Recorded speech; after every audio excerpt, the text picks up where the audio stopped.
पिछले अध्याय में हमने अनुवाद में प्रथमा द्वितीया और तृतीया कारक विभक्ति के विषय में देखा था। इस बार हम चतुर्थी विभक्ति से प्रारंभ करते हैं। चतुर्थी विभक्ति का पहला नियम है कर्मणा यम अभिप्रति से संप्रदानम। जब कोई वस्तु स्वयं का अधिकार समाप्त करके अन्य को सदा के लिए दी जाती है उसे दान कहते हैं। हमारे अधिकार में कोई वस्तु है, उसे दूसरे को देना है, पर दे दिया ऐसा वापस ले लिया नहीं करना। मतलब किसी को जैसे हम पास में बैठे हैं पेन दे देते हैं तो वो पेन इस्तेमाल करके और फिर से वापस कर देता है, इसे दान नहीं कहते हैं, इसे सहायता कहते हैं। दान जिसे हमें हमेशा के लिए दे दिया, ये जो दान क्रिया जिसके लिए की जाती है, जिसके लिए अधिकार समाप्ति किया जाता है, उसे संप्रदान कहते हैं। और इस संप्रदान कारक में चतुर्थी विभक्ति का प्रयोग होता है। दान क्रिया का जो संप्रदान होता है, दान क्रिया जिसके लिए की जाती है उसमें चतुर्थी विभक्ति करते हैं। जैसे उदाहरण देखिए, विप्राय गाम ददाती, विप्र के लिए गाय देता है। तो अपनी गाय को अपने अधिकार से समाप्त करके विप्र को दे दिया, अब वह विप्र की हो गई, तो इसलिए यहाँ पर विप्र में संप्रदान होकर चतुर्थी विभक्ति हुई है। जब कोई वस्तु अल्पकाल के लिए या कार्यवश दी जाती है तो दाता का उस पर अधिकार बना रहता है, वहाँ पर चतुर्थी विभक्ति नहीं होती, वहाँ पर षष्ठी विभक्ति होती है। जैसे कि आप देखिए, रजकस्य वस्त्रम ददाति, रजक को कपड़े देता है। अगला नियम है रुच्यर्थानाम प्रियमाणः।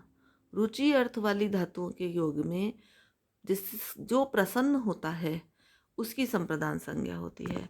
हरये रोचते भक्ति ही, जो भक्ति की गई है वह हरि को प्रसन्न करती है, हरि उससे प्रसन्न होते हैं। तो जो प्रसन्न हो रहा है उसमें संप्रदान संज्ञा करके, उसकी संप्रदान कारक संज्ञा करके और उसमें चतुर्थी विभक्ति का प्रयोग करते हैं। स्पृहे रीप्सितः, स्पृह धातु के प्रयोग में ईप्सित चाहा गया, जो हम चाह रहे हैं उसमें चतुर्थी विभक्ति होती है। स्पृह धातु का अर्थ होता है चाहना, इच्छा करना। पुष्पेभ्य स्पृहयति, यानी पुष्पों को चाहता है। तो यहाँ पर चतुर्थी विभक्ति हुई है पुष्पेभ्य में, जिसकी इच्छा की गई है उसमें चतुर्थी विभक्ति हुई है। क्रुद्ध द्रुहेर्ष्यासूयार्थानाम यम प्रति कोपः। क्रुद्ध, द्रुह, ईर्ष्या और असूया, ये चार धातुएं हैं। ये देखिए, इसमें क्रुद्ध धातु का मतलब क्रोध करना, द्रुह का मतलब वैर करना या द्रोह करना, ईर्ष्या धातु का अर्थ ईर्ष्या करना और असूय धातु का अर्थ गुणों में दोष देखना। इन धातुओं और इनके समान अर्थ वाली धातुओं के प्रयोग में जिनके ऊपर कोप किया जाता है, जिससे क्रोध किया जाता है, जिससे वैर किया जाता है, जिसे ईर्ष्या की जाती है, जिसके गुणों में दोष देखा जाता है, उसमें चतुर्थी विभक्ति होती है। जैसे आप उदाहरण से समझ जाएंगे, रामः मूर्खाय क्रोध्यति, मूर्खाय, मूर्ख पर क्रोध करता है तो मूर्खाय, मूर्ख में चतुर्थी विभक्ति का प्रयोग हुआ है। दुष्टाः सज्जनेभ्यः द्रुह्यन्ति, सज्जन से द्रोह करते हैं, वैर रखते हैं दुष्ट, तो यहाँ सज्जन में चतुर्थी विभक्ति हुई है। शत्रु नृपा है ईर्ष्यति, शत्रु राजा से ईर्ष्या रखते हैं, ईर्ष्या करते हैं, तो यहाँ नृप शब्द में चतुर्थी विभक्ति हुई है। गोपी हरये असूयति, गोपी हरि से असूया करती है, उसके गुणों में दोष देखती है, तो यहाँ पर हरि शब्द में चतुर्थी विभक्ति हुई है। अब है अगला नियम तादर्थे चतुर्थी वाच्या। जिस प्रयोजन के लिए कोई वस्तु या कार्य होता है उस प्रयोजन में चतुर्थी विभक्ति होती है। कोई निश्चित प्रयोजन होना चाहिए, वहाँ पर जब कार्य किया जाता है तब कार्य दिखाना है, कार्य होना अवश्य चाहिए, तो इसलिए वहाँ उस प्रयोजन में चतुर्थी विभक्ति होती है। जैसे मुक्तये हरिम भजति, मुक्ति के लिए हरि का भजन करता है। यहाँ मुक्तये पद में मुक्ति शब्द है और उसमें चतुर्थी विभक्ति हुई है। हरिम भजति, मुख्य वाक्य यह है, हरि का भजन करता है, हरि को भजता है। तो यहाँ पर किसके लिए भजन करता है? मुक्ति के लिए। इसलिए जो प्रयोजन है मुक्ति, उसमें चतुर्थी विभक्ति हुई है। शिशु, और सरल उदाहरण देखिए, शिशु दुग्धाय क्रंदति, शिशु दूध के लिए रोता है। शिशु क्रंदति, रोता है, किसके लिए रोता है? दुग्धाय, दुग्ध के लिए, दूध के लिए रोता है। नमः, स्वस्ति, स्वाहा, स्वधा, अलम, वषट, ये शब्द हैं। इन शब्दों के योगाच, इन शब्दों के योग में चतुर्थी विभक्ति होती है। इन शब्दों का योग जिन शब्दों से होता है उन शब्दों में चतुर्थी विभक्ति होती है। नमः का अर्थ होता है नमस्ते, और यहाँ पर किसे किया जा रहा है? रामाय, राम के लिए नमस्कार। तो यहाँ पर जो राम शब्द है उसमें चतुर्थी विभक्ति हुई है। स्वस्ति, कल्याण हो, किसका? प्रजाभ्यः, प्रजाओं का कल्याण हो, तो यहाँ प्रजाभ्यः में चतुर्थी विभक्ति हुई है। स्वाहा, किसके लिए? अग्नये, अग्नि के लिए स्वाहा। पितृभ्यः स्वधा, स्वधा किसके लिए? पितर के लिए। और देवतेभ्यः हरि अलम, अलम शब्द जब पर्याप्त अर्थ में, समर्थ अर्थ में प्रयोग होता है तब वहाँ पर उसके योग में जिसके लिए होता है उसमें चतुर्थी विभक्ति होती है। इंद्राय वषट, इंद्र के लिए वषट, तो यहाँ इंद्र पद में चतुर्थी विभक्ति है। इस अलम पद का जो प्रयोग है वो दो प्रकार से किया जाता है। एक तो निषेधार्थक अर्थ में इसका प्रयोग होता है, और निषेधार्थक अलम के योग में तो तृतीया होती है, ये हम पहले देख चुके हैं। जैसे अलम विवादेन, अलम श्रमेण, विवाद मत करो, श्रम मत करो। तो यहाँ पर जो निषेध अर्थ है उसमें जिससे निषेध किया गया है उसमें तृतीया विभक्ति हुई है। यहाँ इनमें विवादेन और श्रमेण में तृतीया विभक्ति हुई है। किंतु जब पर्याप्त्यर्थक होता है अलम, यानी समर्थ है, पर्याप्त है, इतना ही बहुत है, उसके योग में चतुर्थी विभक्ति होती है। अलम के ये दो ही प्रकार हैं कि निषेध अर्थ में यदि अलम का प्रयोग होता है तो वहाँ पर जिसके लिए निषेध किया गया है उसमें तृतीय विभक्ति होती है, और जब पर्याप्त अर्थ में अलम का प्रयोग किया जाता है तो जिसके लिए पर्याप्त होता है, पर्याप्ति होती है, उसमें चतुर्थी विभक्ति होती है। जैसे आप देखिए यहाँ पे सेनापति ही शत्रुभ्यः अलम, शत्रुभ्यः अलम, सेनापति ही शत्रु के लिए पर्याप्त है। सेनापति की पर्याप्ति शत्रुओं के लिए है, तो पर्याप्त जो होता है वह वहाँ पर चतुर्थी विभक्ति का प्रयोग होता है। इसी प्रकार नमः पद के प्रयोग में जब नमन किया जाता है तो जिसे नमन किया जाता है उसमें चतुर्थी विभक्ति उपपद विभक्ति होती है। परंतु तो इसलिए यहाँ पर हमने प्रयोग देखा, और भी बहुत सारे प्रयोग हैं। रामाय नमः, हरये नमः, गुरुभ्यः नमः, तो चतुर्थी विभक्ति उपपद है। किंतु जब नमः पद के साथ क्री धातु का प्रयोग किया जाता है तो जिसे नमन किया जाता है उसमें द्वितीय विभक्ति होती है। नमः पद को जब हम क्रियापद बना देते हैं, नमस्करोति, तो वहाँ पर जिसे नमन किया जाए उसमें द्वितीय विभक्ति होती है, क्योंकि नमस्करोति क्रियापद का जो जिसे नमन किया जाए वह कर्म है, इसलिए वहाँ पर कर्म कारक होकर द्वितीय विभक्ति ही होती है। जैसे यहाँ देखिए, गुरून् नमस्करोति, गुरु को नमस्कार करता है। पंचमी विभक्ति के नियम देखते हैं। पहला नियम है ध्रुवम अपाये अपादानम। ध्रुवम का मतलब होता है निश्चित रूप से, और ध्रुव शब्द जहाँ भी आता है वहाँ दो या तीन वस्तुएं आएंगी और उसमें सापेक्षता रहेगी, ये आपको ध्यान रखने की बात है। अपाय का मतलब है यहाँ पृथक होना, अलग होना या पृथकता का भाव। तो जहाँ पर वस्तु पृथक होती है ध्रुव से, यानी जो कोई एक निश्चित है,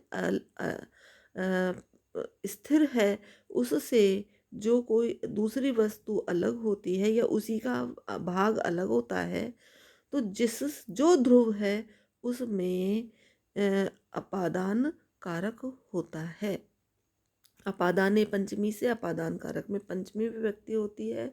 जैसे यहाँ वृक्षात पर्णानि पतंती, तो वृक्षात पद है वह पर्ण की अपेक्षा ध्रुव है, स्थिर है, इसलिए यहाँ पर पंचमी विभक्ति हुई है अपादान कारक होकर।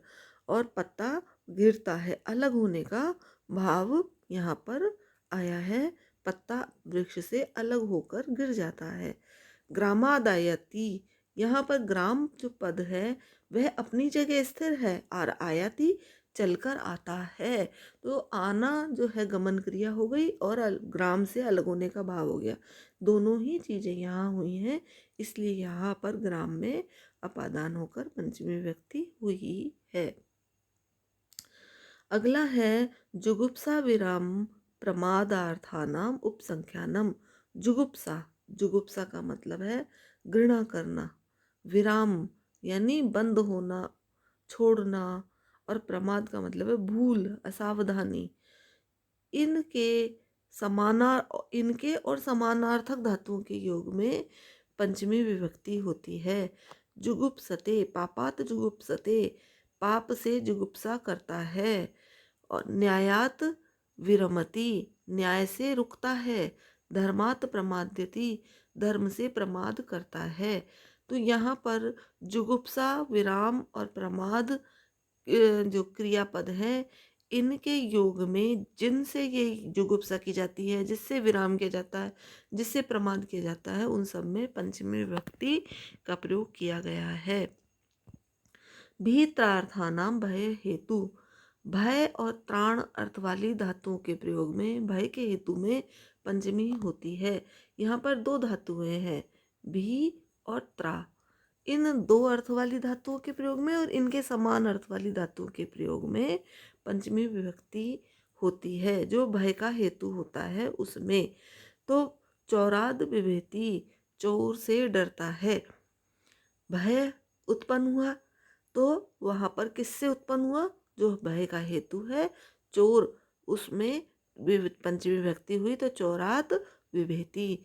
त्रायते, रक्षा करता है, किससे रक्षा करता है, जो भय का हेतु है उससे रक्षा करता है। भय का हेतु क्या है, लुंठक यानी लुटेरा, तो लुंठक से रक्षा करता है। तो यहाँ पर जो लुंठक है, लुटेरा है, उसमें पंचमी विभक्ति हुई लुंठकात त्रायते। अगला नियम है आख्यातोपयोगे। आख्यात का मतलब होता है नियम पूर्वक अध्ययन करना। तो मतलब शिक्षक से या अध्यापक से नियम पूर्वक विद्या का अध्ययन करना, ये आख्याता। आख्याता उसे कहते हैं जो अध्यापक होता है या शिक्षक होता है, और आख्यात यानी अध्ययन। तो उसके उपयोग में जो वाचक शब्द है, उसमें अध्यापक या शिक्षक के वाचक शब्द में पंचमी विभक्ति होती है।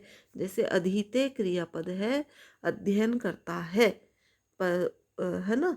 तो यहाँ पर उपाध्यायाद में पंचमी विभक्ति आई है। उपाध्याय शब्द के शिक्षक वाचक शब्द में पंचमी विभक्ति हुई है। अगला नियम है जनी कर्तुः प्रकृति। जनी यानी उत्पन्न होना, कर्तुः यानी जो करने वाला है। जन्म या उत्पन्न होने में, उत्पन्न होने वाले के हेतु, प्रकृति ही यानी जो हेतु है, उसमें पंचमी विभक्ति होती है। उत्पन्न होने में जो उसका कारण है या हेतु है, उसमें पंचमी विभक्ति होती है। जैसे कि ब्रह्मणः प्रजाः प्रजायन्ते। अब यहाँ देखिए, प्रजाः प्रजायन्ते, प्रजाएं उत्पन्न होती हैं। किससे उत्पन्न होती हैं, ब्रह्मा से। तो जो प्रजाएं उत्पन्न होने का हेतु है ब्रह्मा, उसमें पंचमी विभक्ति का प्रयोग हुआ है। अगला है भुवः प्रभवः। भू धातु का जो प्रभव स्थल है, यानी उसका जो उत्पत्ति स्थान है, प्रथम उत्पत्ति स्थान, उसमें पंचमी विभक्ति होती है। जैसे हिमवतः गंगा प्रभवती, या हिमालयात भी कह सकते हैं, गंगा प्रभवती, गंगा निकलती है। उत्पत्ति स्थान क्या है गंगा का? हिमवान। तो इसलिए यहाँ पर हिमवतः में, हिमवतः पंचमी व्यक्ति में है, शब्द है हिमवान। अगला नियम है पृथक विना नानाभिस तृतीया अन्य तरस्याम। पृथक विना नाना, इन शब्दों के योग में तृतीय अन्य तरस्याम, या तो क्योंकि पंचमी का नियम चल रहा है तो पंचमी होती है, तृतीया होती है, और या फिर द्वितीया भी हो सकती है। अन्य तरस्याम से जो ऊपर की पाणिनि व्याकरण में जो ऊपर के सूत्र दिए हुए हैं उनकी अनुवृत्ति से अधिकार क्षेत्र विस्तारित तो हो जाता है। तो वहाँ पर पंचमी, तृतीया या द्वितीया, ये तीन विभक्तियां हो सकती हैं।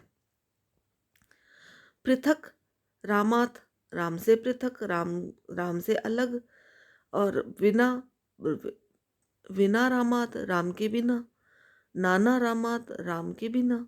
इन शब्दों के योग में राम जो शब्द है इसमें पंचमी विभक्ति हमने की।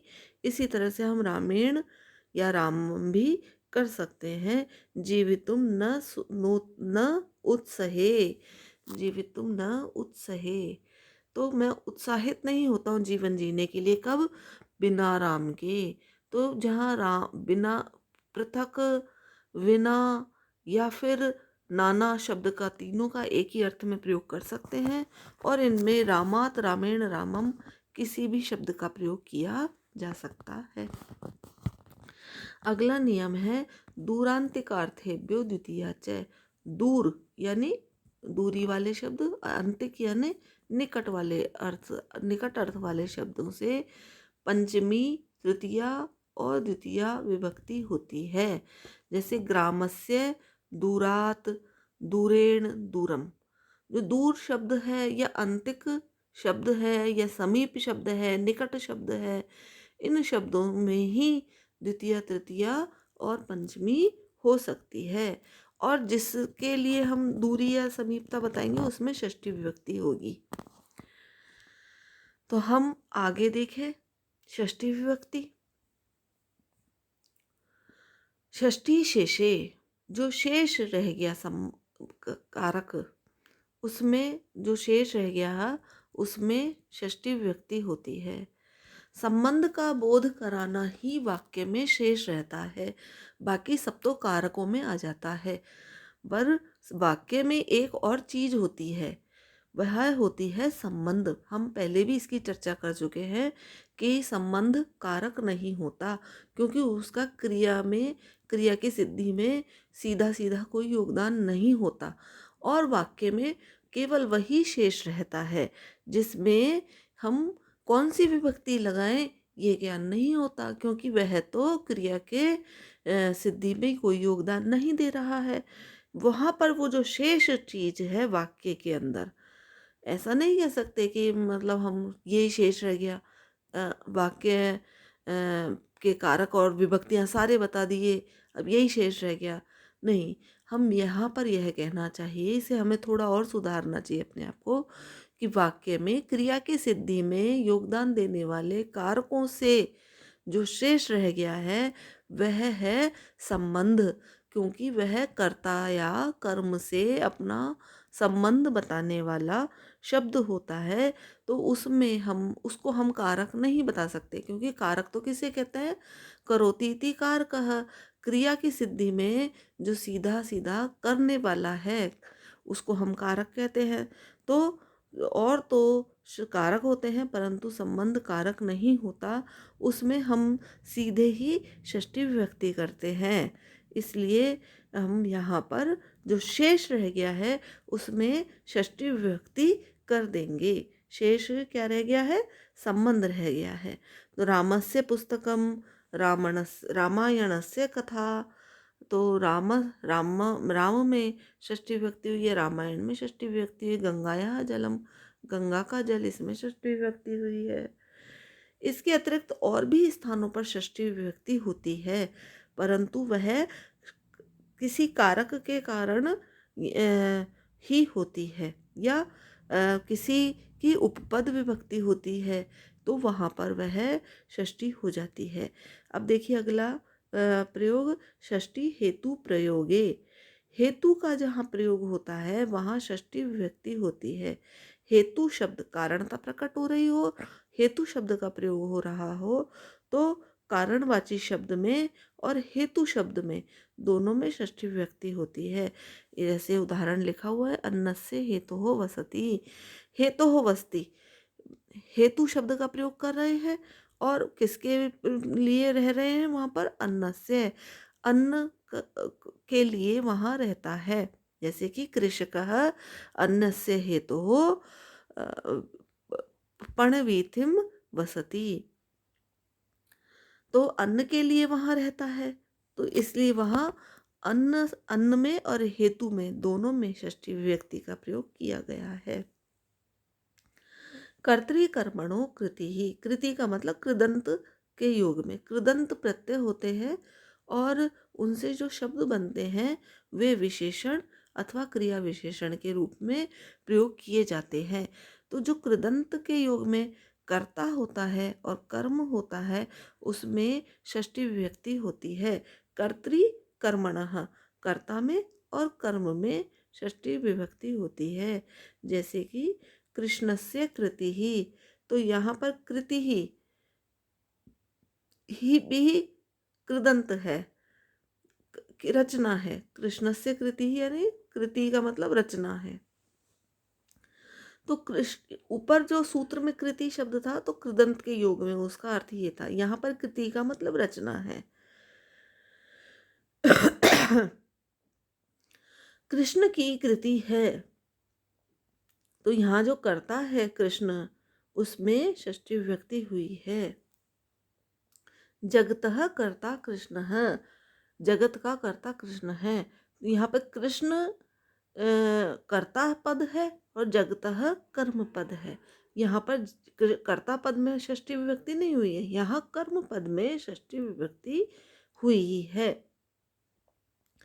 तो ये जो कर्ता कृष्ण है ये तो प्रथमा में प्रयोग है इनका, और जगतः पद जो है वो कृदंत में प्रयोग है कर्म के रूप में, क्रिया विशेषण के इसके में के रूप में, अतः यहाँ पर षष्ठी विभक्ति का प्रयोग हो रहा है। अगला उदाहरण देखिए, उभय प्राप्तौ कर्मणि।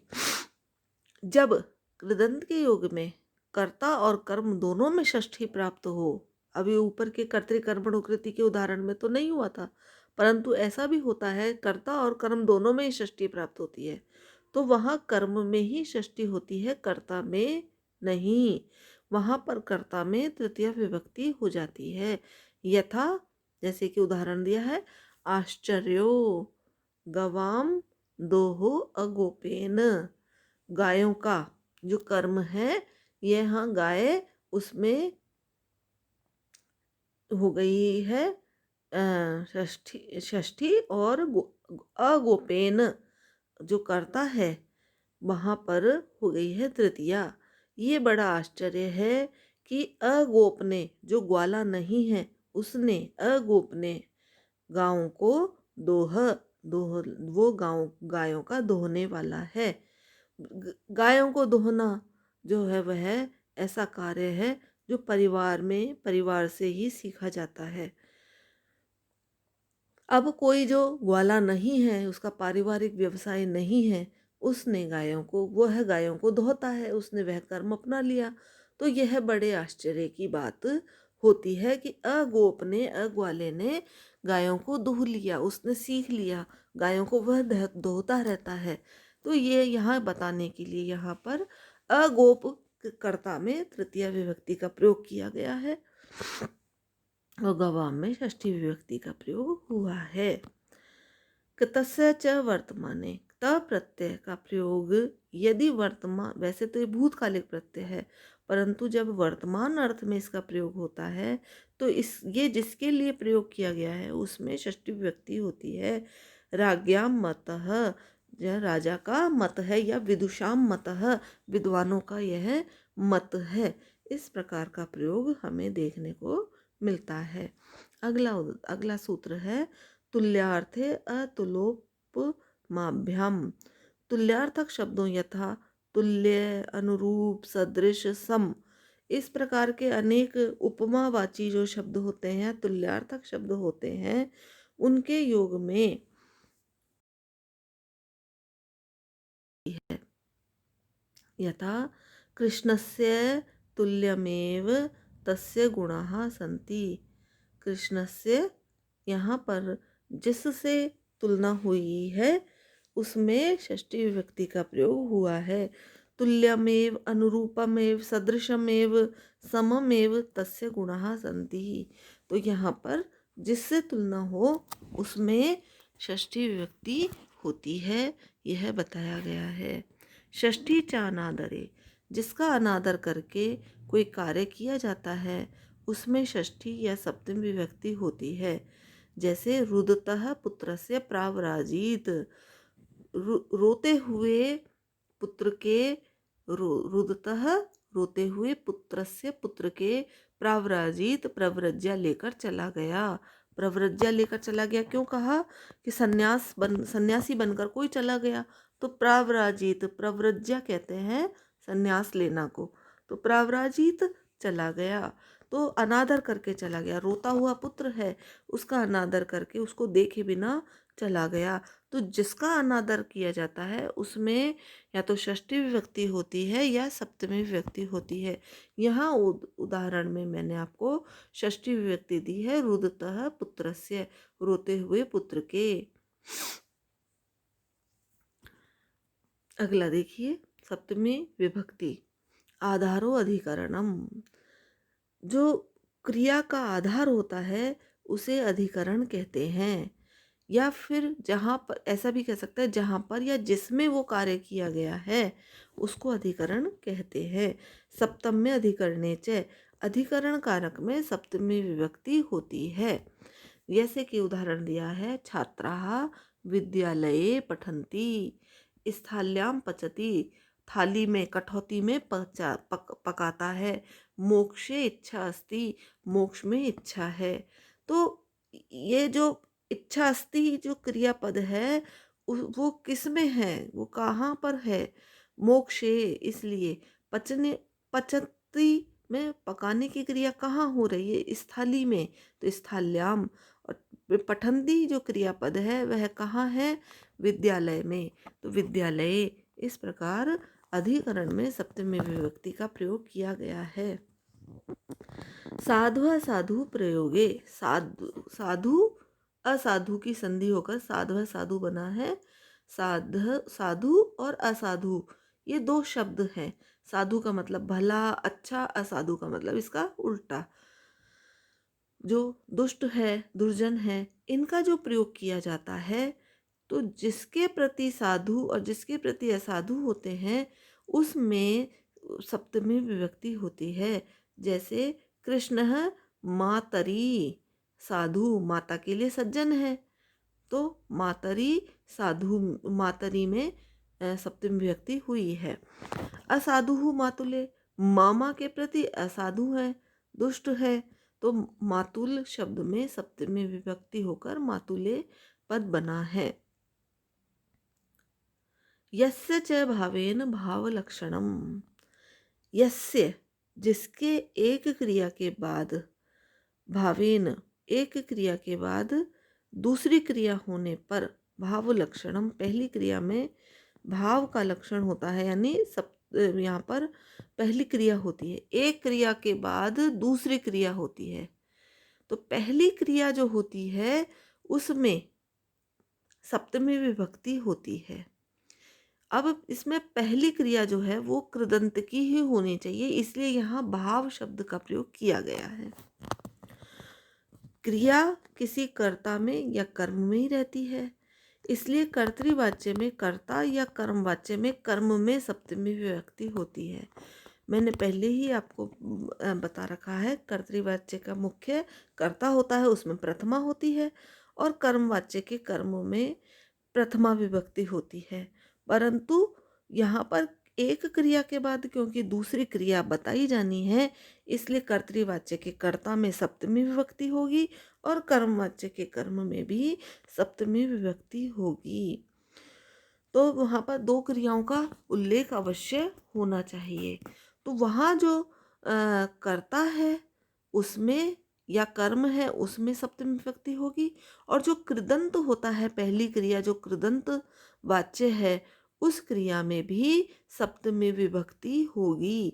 ये दो चीज़ें यहाँ पर च पद से कही हैं, दो जगह इस प्रकार के उदाहरणों में दो जगह आपके सप्तमी विभक्ति का प्रयोग होगा।